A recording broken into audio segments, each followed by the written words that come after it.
চট্টগ্রাম আদালত প্রাঙ্গণে হত্যা শিকার আইনজীবী সাইফুল ইসলাম আলিফের জানাজা সম্পূর্ণ হয়েছে। বুধবার ২৭ নভেম্বর সকালে আদালত প্রাঙ্গণে সাইফুলের মরদেহ আনা হয়। পরে আদালত প্রাঙ্গণে প্রথম জানাজা এবং জমিয়তুল ফালাহে দ্বিতীয় জানাজা সম্পূর্ণ হয়েছে। বেলা 11:30টায় জানাজায় অংশ নেন কেন্দ্রীয় সমন্বয়ক হাসনাত আবদুল্লাহ, সার্জিস আলম সহ ছাত্র আন্দোলনের হাজারো শিক্ষার্থী ও সাধারণ মানুষ। এ সময় জনসমুদ্রে পরিণত হয় পুরো চট্টগ্রাম নগরী।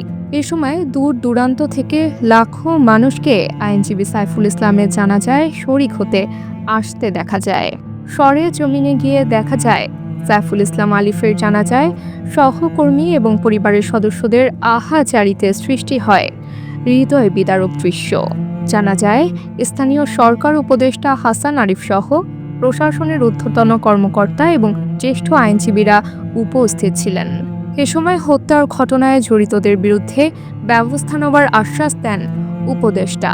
উল্লেখ্য, সম্মিলিত সনাতনী জাগরণ জোটের মুখপাত্র চিন্ময় কৃষ্ণ দাসের গ্রেপ্তারকে কেন্দ্র করে আদালত প্রাঙ্গণে উত্তেজনার মধ্যেই হত্যা করা হয় আইনজীবী সাইফুলকে।